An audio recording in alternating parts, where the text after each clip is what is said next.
Buenas, mi nombre es el ingeniero Luis Castillo. Vamos a conversar sobre el proceso de formulación de un proyecto en el marco del Sistema Nacional de Inversión Pública. Vamos a hacer la etapa de identificación de los proyectos de inversión. En realidad, a nivel de perfil, el proyecto tiene algunas características. Nosotros vamos a ver un poco el tema de cómo se formula un resumen ejecutivo, aspectos generales y de identificación. Estos contenidos, como ustedes pueden ver, tanto el resumen ejecutivo como los aspectos generales, nos van a pedir nombre del proyecto, unidad formuladora y unidad ejecutora,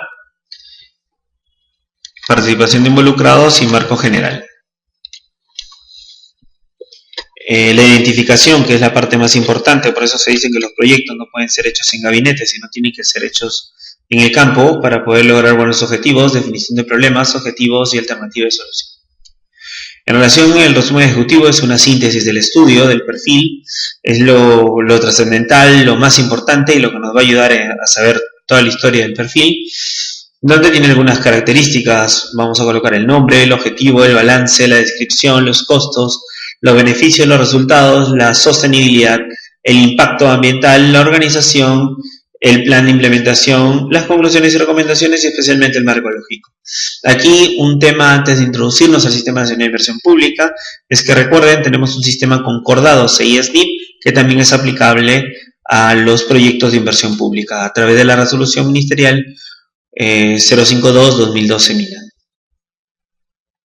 Entonces, primer aspecto importante es la definición del nombre. El nombre es lo que yo leo y me va a quedar grabado y es lo que busco, y tiene tres componentes muy importantes: la naturaleza, el tipo de servicio y la localización.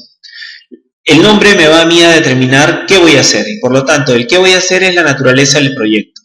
Esto puede ser ampliaciones, mejoramientos, rehabilitación, construcción, habilitación. En este caso, para residuos sólidos, los tres más comunes es ampliación, mejoramiento y rehabilitación, que la ampliación es el aumento de la capacidad, el mejoramiento es el aumento de la calidad y la rehabilitación es la recuperación de la capacidad prestadora de servicio en caso de desastre. Lo último está relacionado, como dice claramente, en caso de desastre, tipo ICA, ¿no? Segundo, el tema del servicio. ¿Qué tipo de servicio voy a prestar? Eso está dirigido a lo que normativamente te permite a ti hacer, ¿no? Una municipalidad provincial hasta donde es su alcance, una municipalidad distrital, ¿qué es lo que te permite hacer? Una gestión integral, que es desde la recolección hasta la disposición final, o te permite una parte de la gestión. Eso lo defines y tú eres el que responde. Por eso que ahí lo importante para el tipo de servicio es definir la situación del servicio. Es decir, tomar una fotografía correctamente para poder saber cómo está el servicio actualmente. Por lo tanto, ¿es incorrecto formular perfiles que atienden solo una etapa del servicio? Es una gran pregunta, porque yo puedo decir, no, mi problema es limpieza, es barrido de calles, almacenamiento, pero tenemos que tener en cuenta que va algo más allá, y es entender todo el tipo del servicio y saber las etapas que están interviniendo. Ahí el detalle está, y por eso que ustedes están escuchando esta ponencia, en cómo voy a manejar este engrane entre los momentos del manejo que la ley y el reglamento y mis funciones me lo permiten, poder hacerlo. Puedo verlo todo y eso se denomina gestión integral. Puedo ver parte y eso no sabría yo decirles si es que responde. Recuerden ustedes que un proyecto de inversión pública es la respuesta del Estado a un déficit, y el déficit tiene que ser cubierto por única vez y por un solo proyecto. Y ahí es lo importante de saber si una etapa es la que falla o en realidad puedo mejorarlas todas. El tercer componente es la localización. Y la localización es sumamente importante porque me va a focalizar dónde voy al servicio, dónde se va a dar la naturaleza y especialmente cuál es mi ámbito de acción. Nosotros legalmente, los gobiernos locales, tenemos ámbitos de acción. Una municipalidad distrital no podría hacer ninguna actividad fuera de la suya. Una actividad provincial puede hacerla dentro de toda la capacidad de su ámbito distrital. Entonces ahí es muy importante tener en claro eso, ¿no?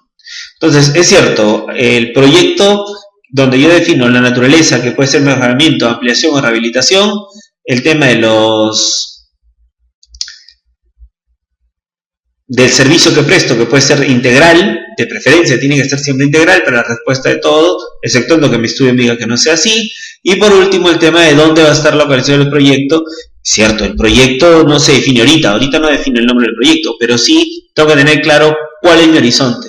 Esto es más o menos como una carrera de caballos. Si yo no defino hacia dónde voy a ir y me pongo los tapaojos, voy a tener la tentación de siempre ir abriéndome y ese no es el objetivo.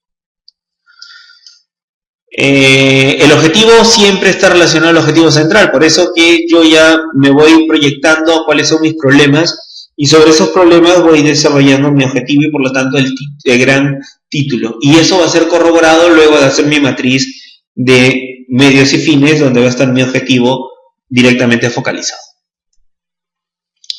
Hay algunos temas importantes que considerar en el tema de la población. ¿Cuál va a ser mi público objetivo? Población urbana, población rural, los centros poblados en los cuales se va a desarrollar este proyecto. Por lo tanto, finalizando todo ese análisis, yo ya puedo determinar, ¿qué cosa? Mi naturaleza. ¿Qué es lo que busca? En este caso, este proyecto, mejoramiento ¿de qué? De los servicios de gestión integral de residuos sólidos, que es el servicio, y la localización en los distritos establecidos. ¿Por qué? Porque tal vez no voy a atacar todos los distritos de la provincia de Pisco, sino solamente algunos distritos. En este caso, al ser algunos distritos, solamente se han puntualizado aquellos distritos que van a verse beneficiados dentro del proyecto. Dentro del marco del Sistema Nacional de Inversión Pública, visualicen unidad formuladora, oficina de programación de inversiones, órgano resolutivo y la unidad ejecutora que está al nivel de la unidad formuladora, y eso se da una vez ya aprobado o viabilizado el proyecto de inversión pública a nivel de perfil o factibilidad. La unidad formuladora es la encargada de proyectar y proponer los estudios correspondientes.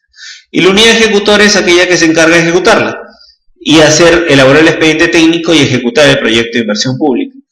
Esta tiene que estar debidamente registrada en la Dirección Nacional de Presupuesto Público, quien es la que regula el tema de las entidades responsables de ejecutar.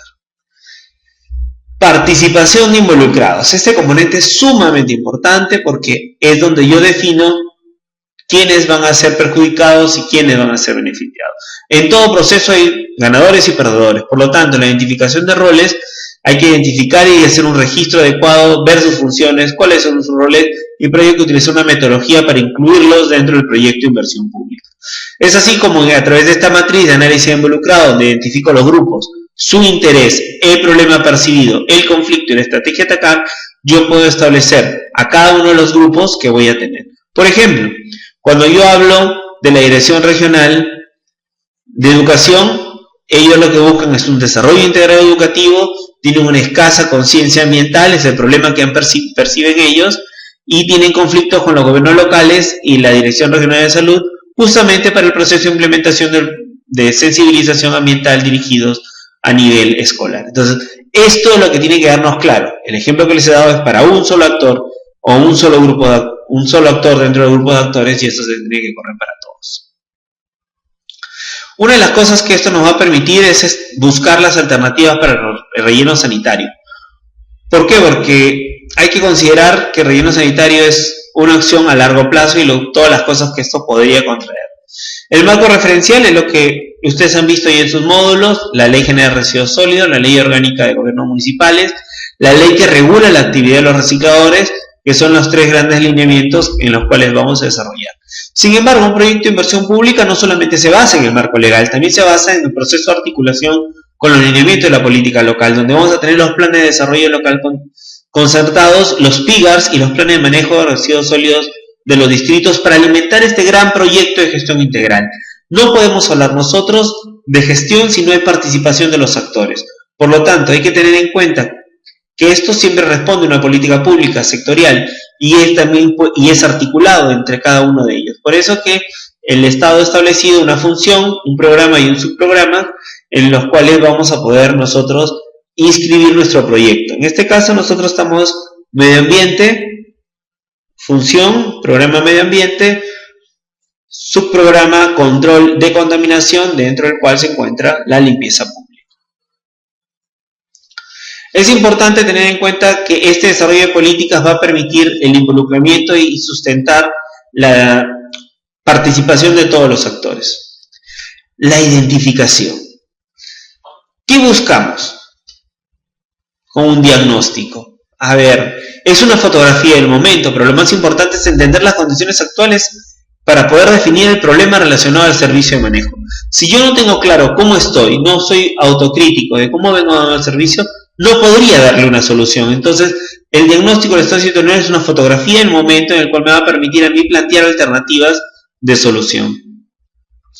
Hay que utilizar un análisis también de los procesos que han generado las condiciones actuales, así como saber cuáles van a ser las tendencias hacia el futuro.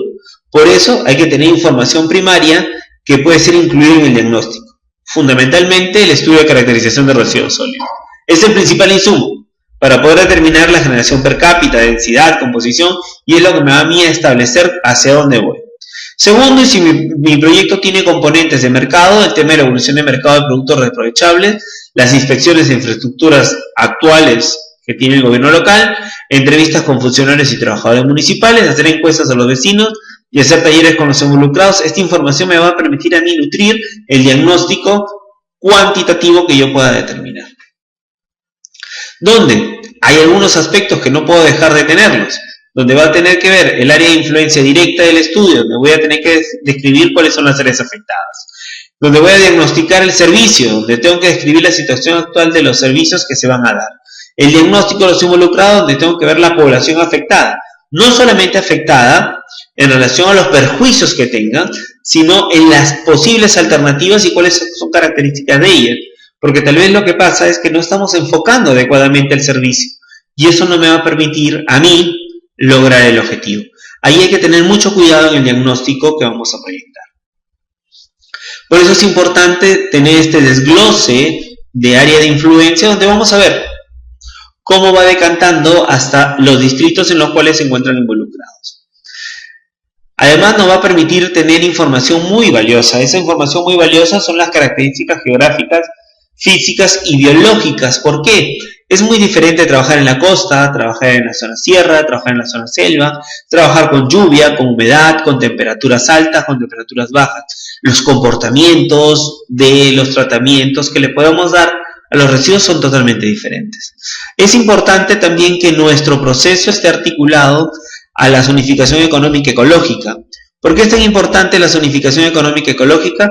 Porque en realidad es la base del plan de ordenamiento territorial. Y ese es un instrumento base para el diagnóstico. Si no tengo eso, yo no puedo decir cómo estamos. ¿Por qué? Porque ahí justamente está la distribución espacial, donde tal vez va a haber un proyecto de desarrollo y no podría colocar un relleno sanitario. Entonces, esas cosas, esos temas y esa información es sumamente importante y valiosa. Asimismo, el tema de los suelos, la cercanía a las áreas naturales protegidas, la flora y la fauna protegida, van a hacer incidencia dentro de la toma de decisiones. Ergo, dentro del análisis que hagamos nosotros, eso va a definir dónde va a estar nuestro futuro relleno sanitario. Entonces, es importante conocer toda la zona de influencia del proyecto. Las características socioeconómicas, porque ellas nos van a decir, si por ejemplo quiero hacer mi proyecto de reciclaje, ¿esto cómo podría mejorar? Sí, mira, aquí hay una población que se dedica a este rubro. Mejoramos el tema de la segregación en fuente y este rubro va a mejorar. Por lo tanto, voy a tener incidencias en la PEA y eso va a hacer que el índice de pobreza reduzca. Esos indicadores son muy importantes, tengámoslos en cuenta. El tema de la salud, mortandad, de nutrición, tasa de analfabetismo, son papeles preponderantes ¿para qué? Para mi componente adicional. Recordemos que tenemos un sistema de gestión. Este sistema de gestión no solamente está impactando una sola área, que es el tema de manejo, está impactando también el tema de la gestión. Y en la gestión tenemos el componente de educación ambiental. Por último, el tipo de viviendas que tenemos, cuántas viviendas tenemos, qué tipo de servicios tienen, qué tipo de vías tengo, porque todas estas van a involucrarme. Y especialmente, aunque no lo crean y parezca broma, el tema de las festividades. Yo soy chimbotano, en la época de San Pedrito es insostenible, o sea, vas a tener la cantidad de residuos sólidos que recoges todo el año, lo recoges solamente para 28 de junio. Entonces, esas fechas son importantes ¿para qué? Para tu planificación. No para cuantificar, porque ese dato va a ser un dato muy, muy grande y podría estar distorsionando tu muestra. Por eso es importante tener esto. O la fiesta de San Juan en los ríos, ¿no? Otro tema importante dentro del área de influencia es tener análisis de peligros, saber cuáles son las zonas de mayor conflicto, ¿Dónde podría tener yo potenciales riesgos que van a afectar a mi infraestructura, que van a afectar a las condiciones de mi proyecto? El análisis de peligro me va a determinar a mí tanto los exógenos como los naturales que me van a poder dar, y eso van a estar directamente relacionados con el tiempo de vida de mi proyecto. Adicionalmente, tengo que identificar la zona de riesgo, pues, de la zona de estudio. ¿Dónde van a quedar los puntos críticos? ¿Cuáles son las fuentes de mayor vulnerabilidad? ¿Cuál es la capacidad de respuesta? Recordemos que yo tengo que tener capacidad de resiliencia, que lo vamos a ver más adelante, en relación a cómo voy a responder ante cualquier fenómeno que pudiera ocasionarse, ¿no? Entonces, no es igual, ya les dije, trabajar a -5, entre -5 y -18, que los sueldos tengan actitudes o no actitudes agrícolas. Entonces, este es un ejemplo de una ficha socioeconómica que ustedes van a poder construir, el análisis de riesgos que ustedes de peligros que van a ver, identificando cuáles son las zonas, cada una de ellas, y cómo podrían estar afectando a su futuro proyecto. Dentro del diagnóstico del servicio, a mí lo que más me interesa es determinar cuánto se viene generando, porque tal vez es un dato que no tengo. Por eso que el estudio de caracterización es sumamente importante, pero el estudio de caracterización de residuos sólidos domiciliarios y no domiciliarios. ¿Por qué? Porque la composición de los residuos sólidos municipales está compuesto por ambos. Los domiciliarios, que son generados en los domicilios, ¿no? Y los no domiciliarios, que son aquellos generados en los espacios públicos.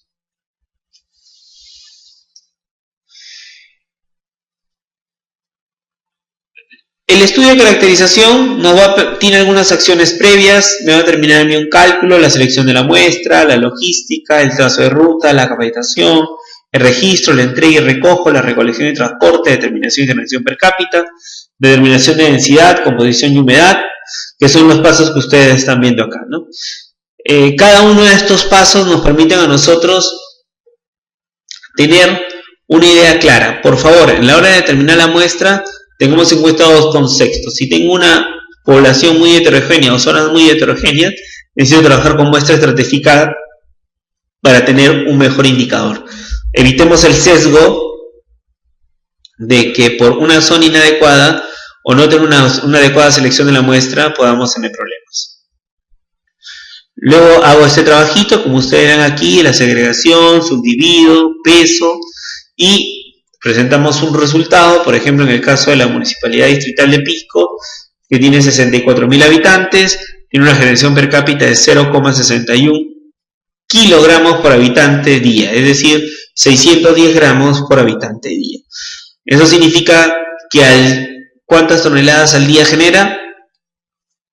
39.54 toneladas. Entre todos los distritos se están generando más de 50 toneladas. Entonces, es una ficha de registro donde yo voy registrando día a día mis resultados, donde voy a tener la densidad y la humedad, voy a tener mi composición de residuos sólidos domiciliarios, ¿no? Con esa información yo voy a tener mi generación per cápita Una vez que ya tengo mi información de generación per cápita, ahora hago lo mismo, pero para mis establecimientos, como los restaurantes, los mercados, los hoteles, los colegios, la zona de barrido, los comercios, instituciones, para poder determinar si es que cuánto sería la generación que ellos estarían determinándose, ¿no? Esto es la parte más complicada, no es que se piden los proyectos. Lo que se piden los proyectos es la de generación per cápita. Este es un adicional que el MEF siempre propone de hacerlo, ¿no? Para ello identifico catastralmente la zona, identifico la frecuencia de recojo, la selección de personal, las coordinaciones de los encargados, tomo una muestra, tomar en cuenta los EPPs, que son los equipos de protección, proveer equipos para poder hacer el pesado, vaciar resultados, realizar los métodos, y al final tendré por categoría. En restaurantes, ¿cuánto se viene generando? En colegios, mercados, ¿es un valor referencial? Sí, es un valor referencial. ¿Por qué? Porque necesitamos por lo menos tener una referencia de cuánto se estaría generando para poder hacer los cálculos correspondientes. Por ejemplo, en hoteles tienen 55 establecimientos, 8 han sido muestrados, 3,86 kilogramos, lo que me representa 0.21 toneladas al día.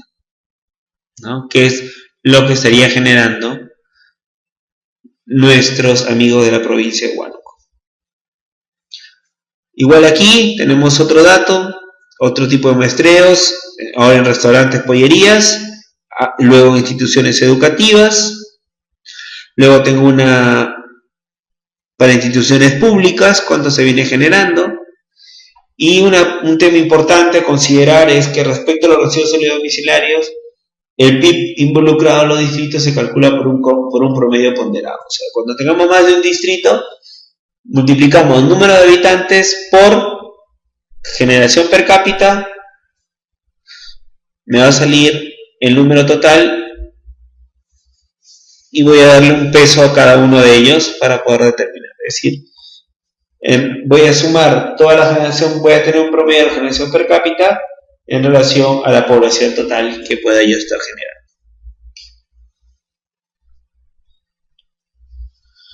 Luego viene el tema del almacenamiento. Es algo que nosotros cuando hagamos el diagnóstico tenemos que estar claros. ¿Dónde se almacena? ¿Cómo se almacena? ¿No? ¿Qué se tiene en los almacenamientos?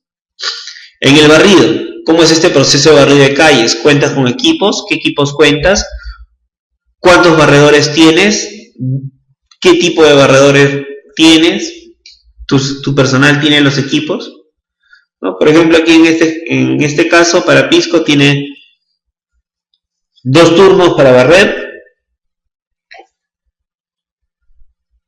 Cuenta con 46 barredores en total. Actualmente barre 30 kilómetros al día, que equivale al 50% de la cobertura total.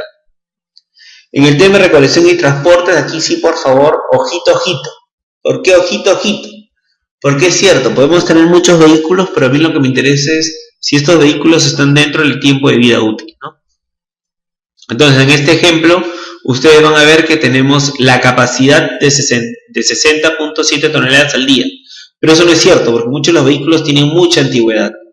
Tienen 20 años, 24 años, 30 años, y por lo tanto la realidad es que solamente tienen 25.49 toneladas de capacidad, ¿no? Entonces, algunos problemas que se tienen que identificar, el tema de las rutas, si hay superposición, eso va a encarecer el costo, el tema de las maquinarias, obsoletas o no, como hemos mencionado. Identificar los puntos críticos que tenemos en cada uno de ellos, para poder, sobre la base de ellos, identificar cómo vamos a atacarlos.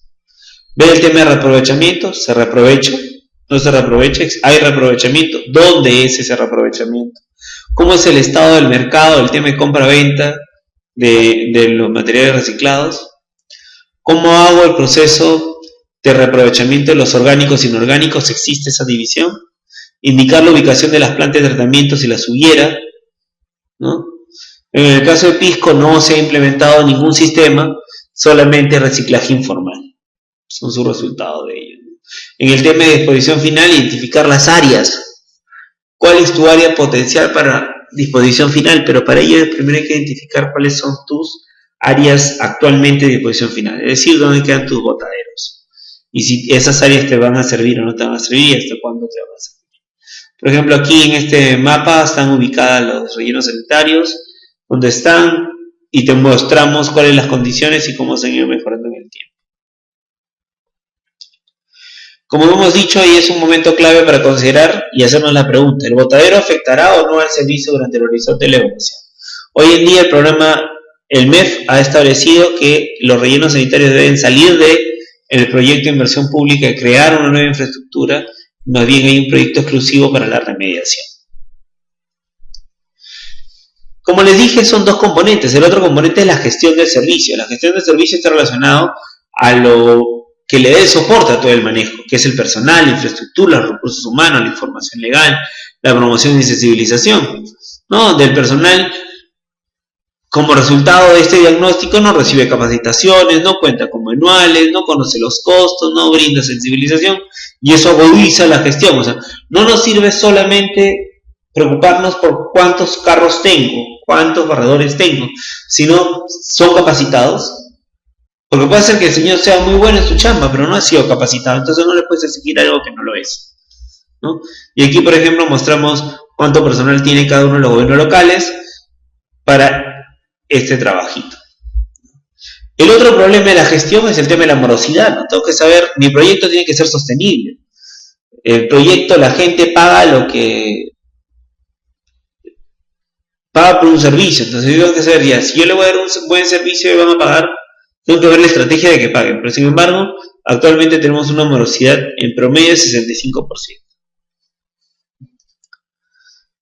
El otro tema es el presupuesto que tenemos. O sea, ¿cuánto presupuesto tenemos para la limpieza pública? Y normalmente esto tiene que ver con los recursos directamente recaudados que yo pueda ir recuperando, pero muchas veces es como yo lo asigno, ¿no? Yo voy a preferir hacer un parque que los residuos sólidos. Es un tema de asignación un poco complicado.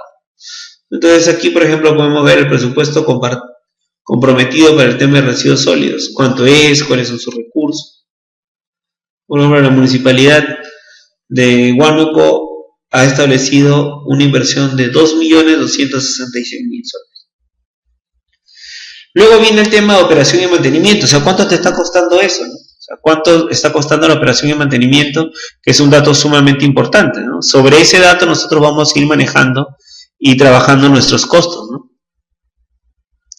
Y esto sería ya nuestra tabla final, ¿no? O sea, cómo se ha ido estructurando y cuáles han sido nuestros primeros resultados. Para el caso de Ica, 0.56 kilogramos por habitante, tengo una población más de 10.000, generación de residuos sólidos 62.11, generación de residuos no municipales serían 88, incluyendo los no domiciliarios, los reaprovechables 47.48%, orgánicos, cobertura de barrido del 50%, no tengo cobertura de disposición final, sí tengo botadero, tengo presencia de segregadores informales, no hago capacitación, no hago sensibilización y la morosidad es del 65%. Hasta ahí ya hice el diagnóstico. El siguiente componente son los impactos ambientales, que lo vamos a ver luego con más profundidad. Lo único que acá sí, por favor recuerden, sistema concordado SNIP 052 2012 MINAN, que es con el que vamos a trabajar.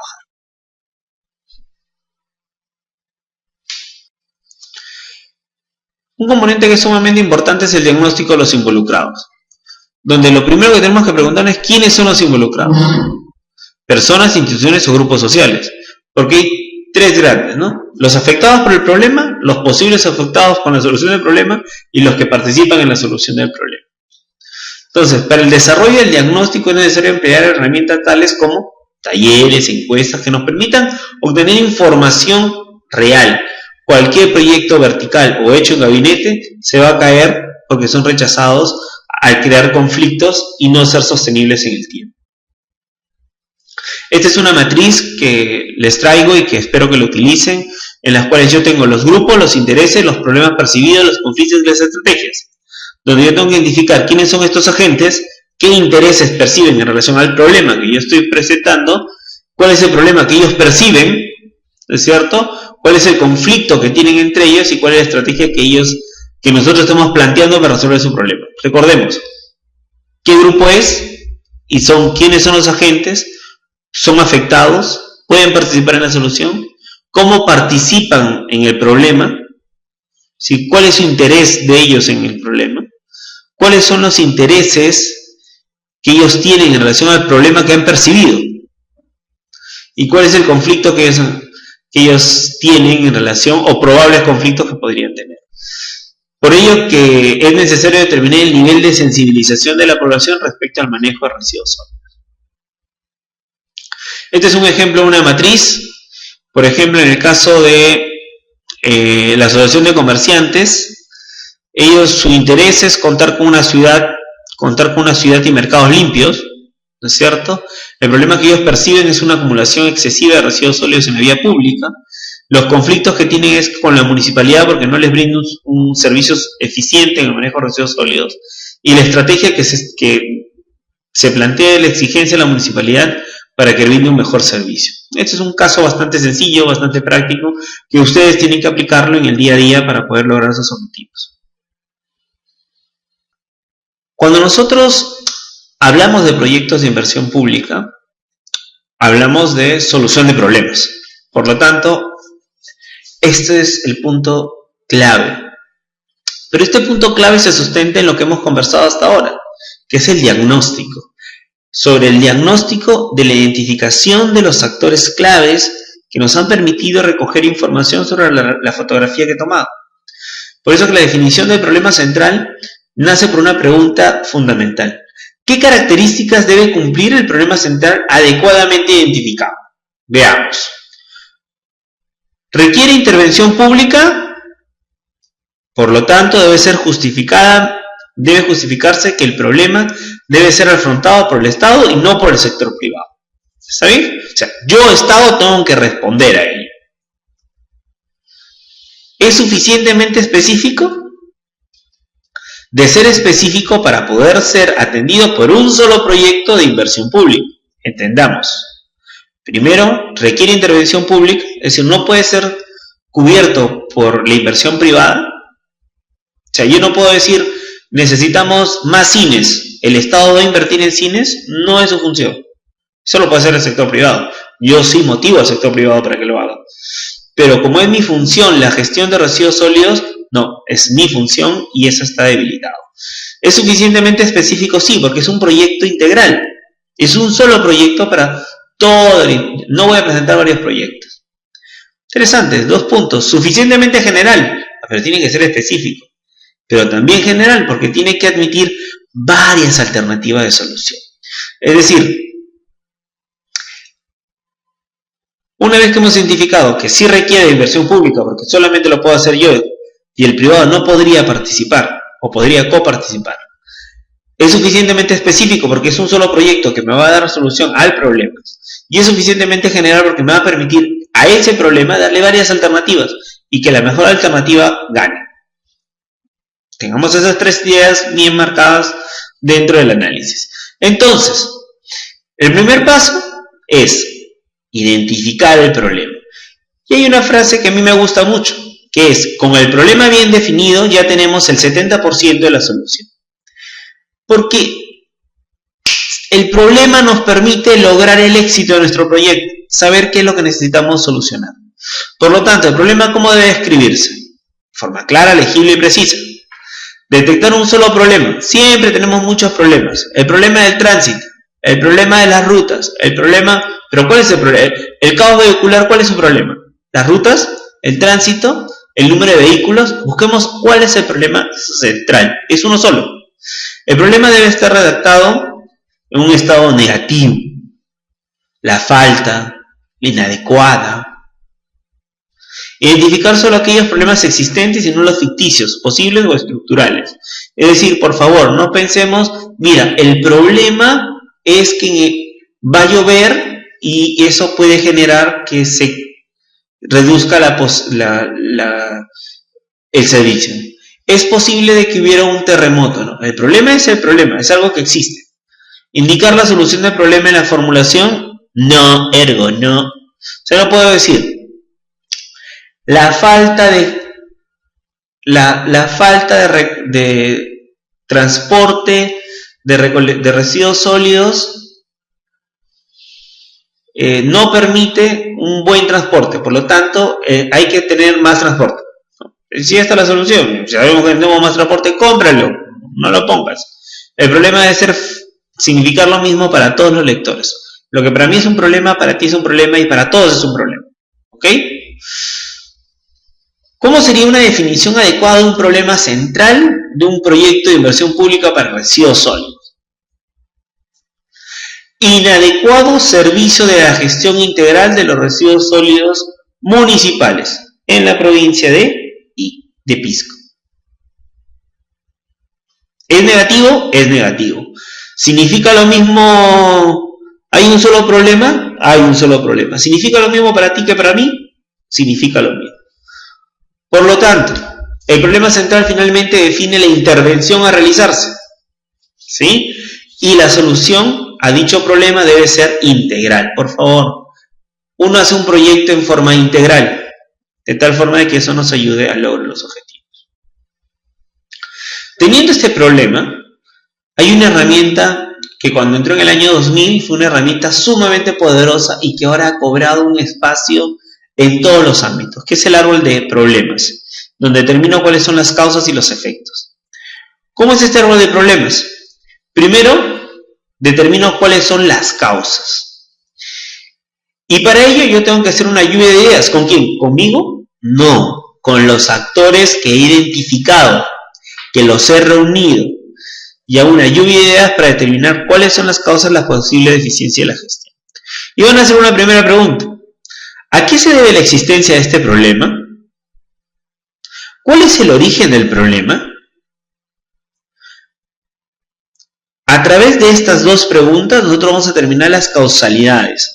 Y lo que vamos a hacer es un trabajo de fichas. Ustedes deben repartir fichas por equipos, ellos van a llenar sus causas y ustedes van a ir agrupándolas de acuerdo a la relación con el problema central. Por ejemplo,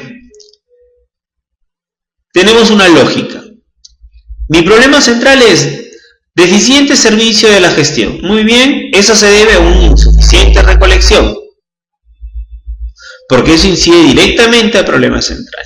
Y esa insuficiente recolección se debe a que incide directamente en el problema principal, la insuficiente número de unidades de recolección. Es decir, es una cadena. Ahora les cuento un secreto. Las causas directas son normalmente los procesos establecidos para el logro de un producto. Si mi producto es la gestión de los residuos sólidos, mis etapas son las etapas de manejo, ¿sí? Y esas son las actividades que yo busco. Y por lo tanto, mis insumos serán mis causas indirectas. Ese es un pequeño tips que ustedes ya con el tiempo se les hará más sencillo y podrán hacerlo y se les va a hacer sumamente fácil eso.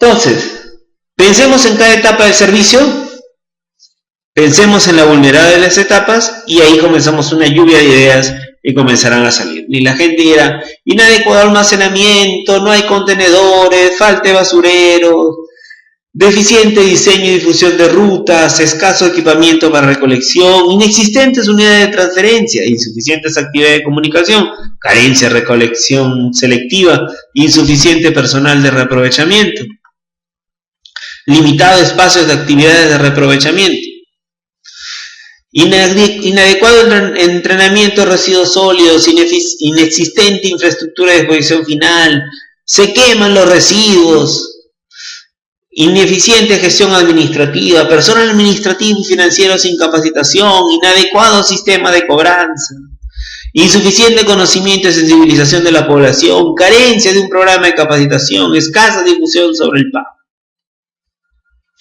Sobre toda esa lluvia de ideas, ustedes, gestores, lo que hacen es agruparlas. Y acuérdense siempre, su primer grupo está relacionado a las etapas del manejo, es decir, a las actividades que me buscan el producto. ¿Cuáles son estas actividades? Almacenamiento y barrido, recolección y transporte, reaprovechamiento, disposición final, gestión administrativa y las prácticas de la población. ¿Qué les parece? Interesante, ¿no es cierto? Y todas ellas expresadas obviamente en forma negativa: inadecuada, ineficiente, inapropiado, inadecuado, insuficientes, inadecuado. Y luego amarran cuáles serían las causas indirectas asociadas a los insumos que podrían estar afectando la no probidad para lograr esa actividad que he identificado. Por ejemplo, en el tema de barrido, limpieza pública, tenemos insuficientes equipos de almacenamiento, ineficientes personales de barrido, inexistencia de manual operativo, que son causas que generan que la actividad no se desarrolle.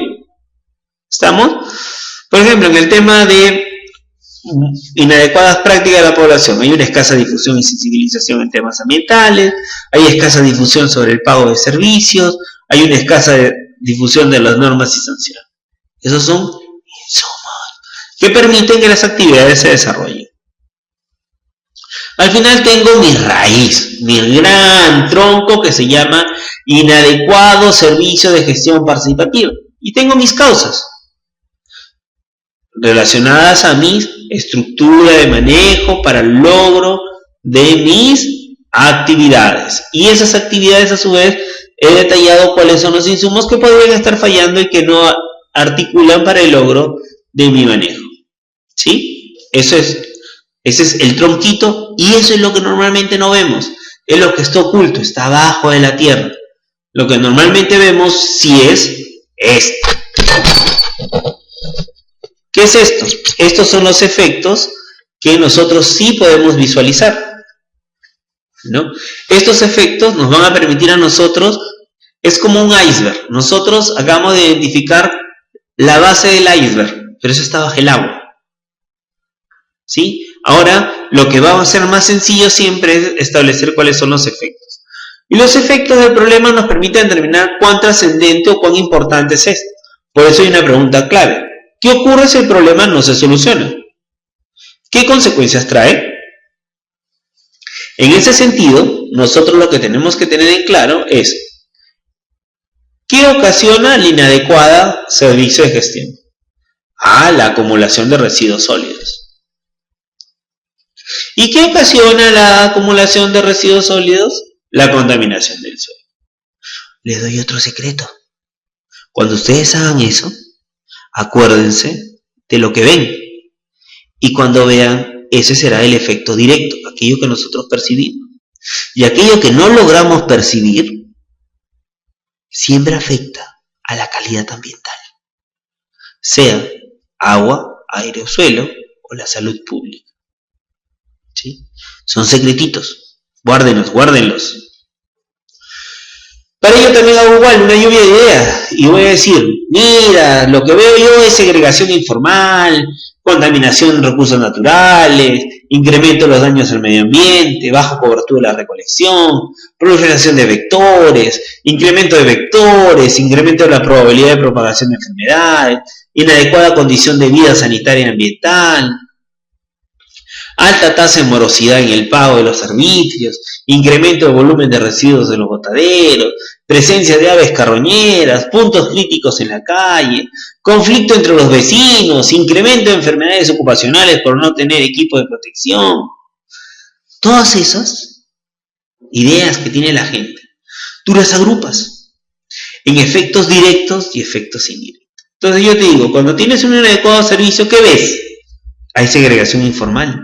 Hay trabajadores de limpieza pública expuestos a enfermedades. Hay acumulación de residuos sólidos en espacios públicos y botaderos. Pero también hay presencia de vectores en estos espacios públicos, filtraciones, contaminación de recursos naturales. ¿Y qué generaría esto? Acuérdense, ambiente, calidad, población. Riesgos a la salud y deterioro de la calidad ambiental. Y el gran efecto final siempre está relacionado al beneficiario. ¿Quién es el beneficiario? La población. Por lo tanto, la población va a tener un deterioro en la calidad de vida.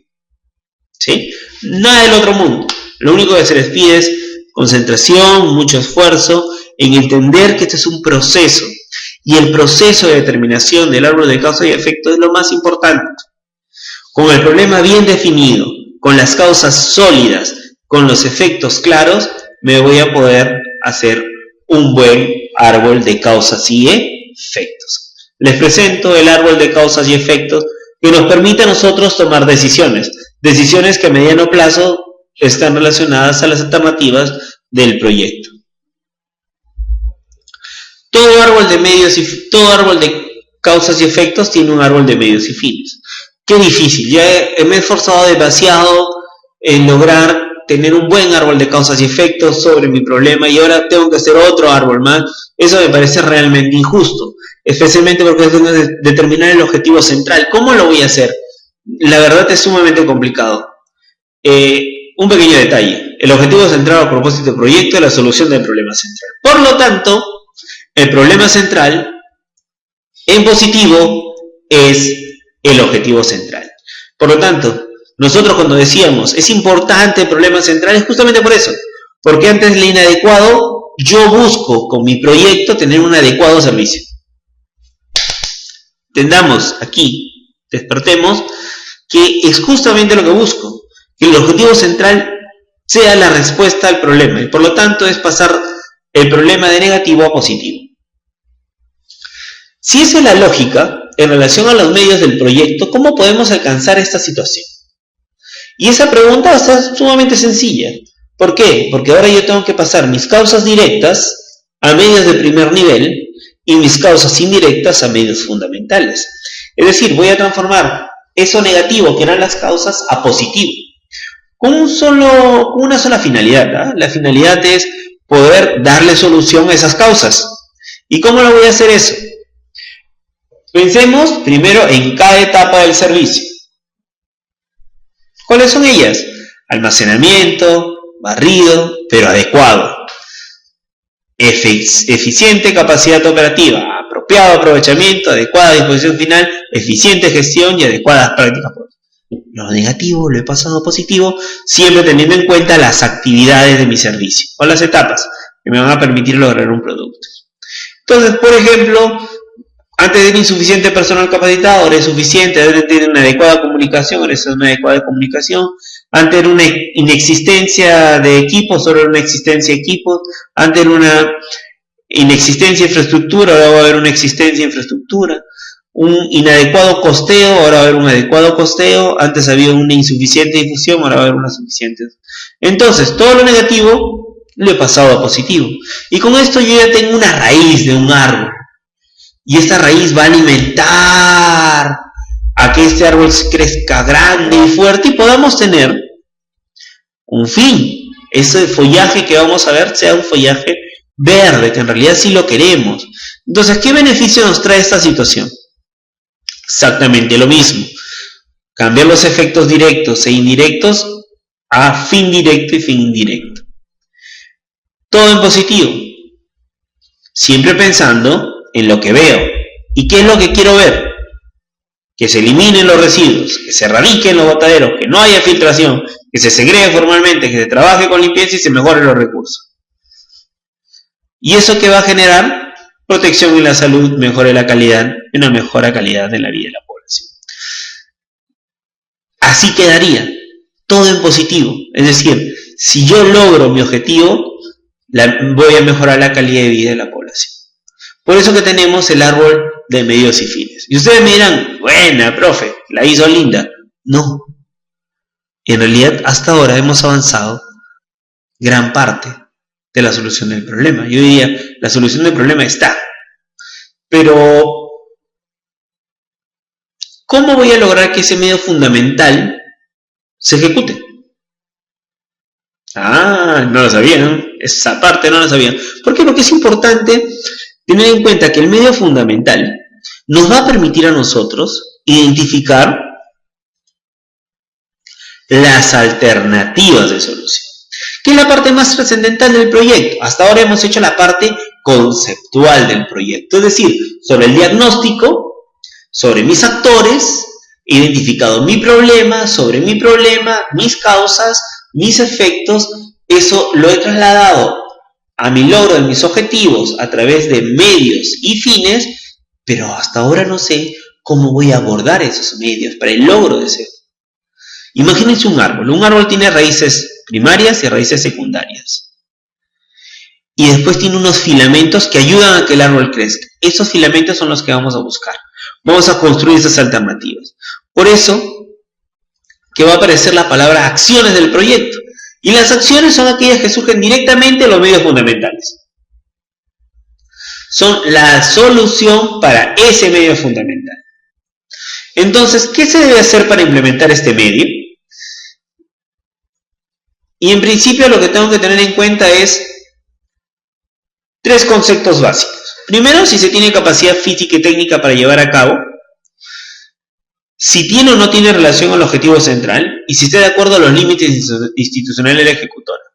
Es decir, un tema de capacidad, un tema de relación causal y un tema de función y competencia. Yo no puedo hacer algo que no esté en mi función y mi competencia, por lo tanto, eso, dentro del proceso de análisis, debo descartarlo.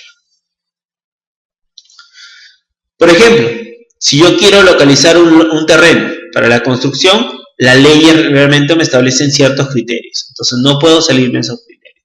Si quiero comprar o alquilar vehículos, es otro criterio. Si tengo que evaluar las tecnologías, es otro criterio. Estos criterios a mí me van a definir ¿qué cosa? Mis futuras alternativas. ¿Ok? Sobre esas futuras alternativas yo voy a crear mis acciones. Entonces, ¿qué es una acción? Es una respuesta. Si yo necesito suficientes equipos, tengo que adquirir equipos. Es una respuesta al medio. Sin embargo, ¿todos los medios pueden tener más de una alternativa? Recordemos, restricciones legales, tecnológicas y de relación causal. Entonces busquemos.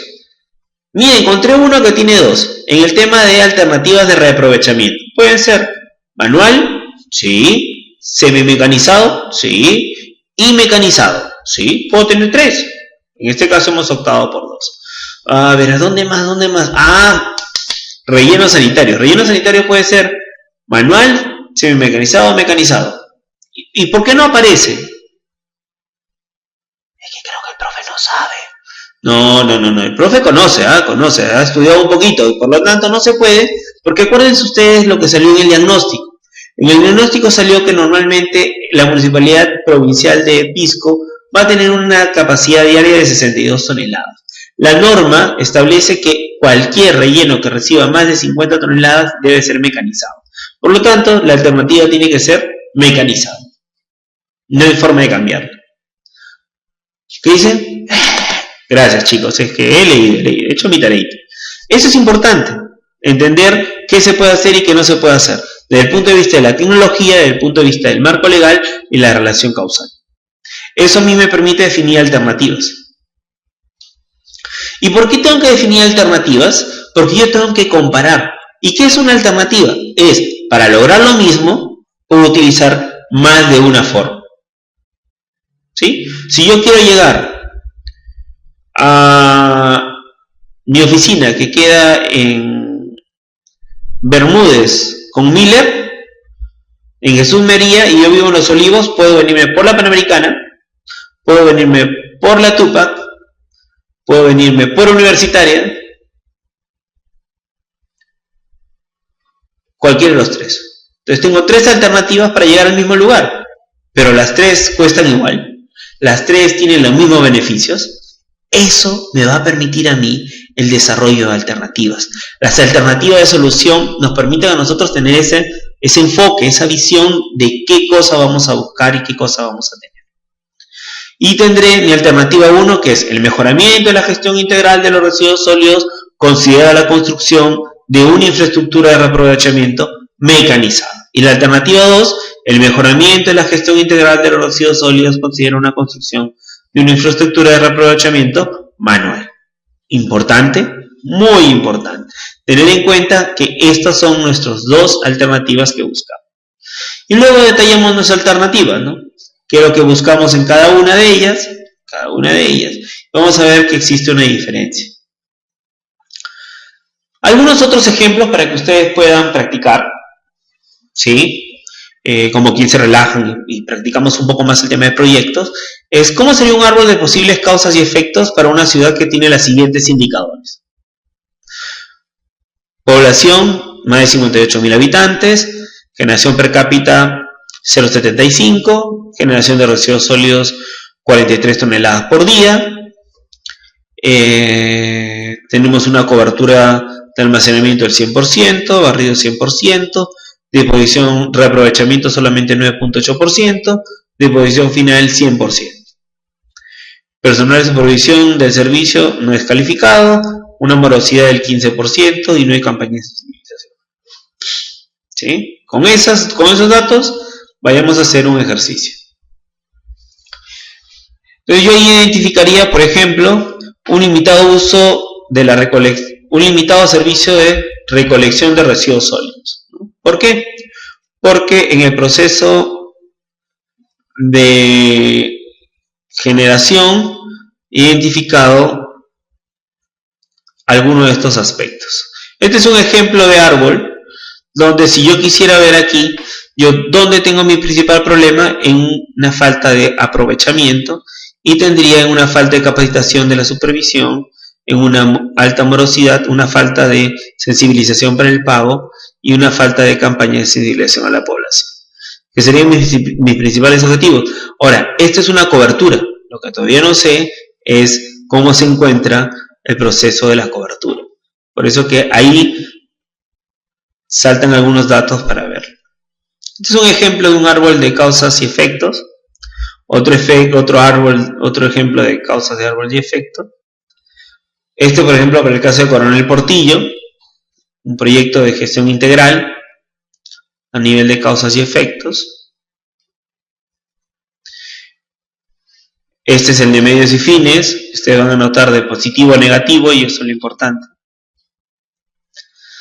Hay que considerar que el árbol del proyecto es del proyecto y no necesariamente el mismo que se presenta en una guía en la que ustedes tienen. El árbol responde a un diagnóstico particular del ámbito de intervención del proyecto, ¿sí? No solamente a lo que se establece o lo que se diga, ¿no?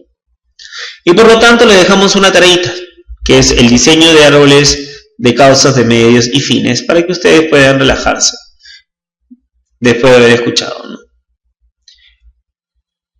Muchas gracias, ha sido un placer y continuamos con el siguiente módulo de formulación y evaluación.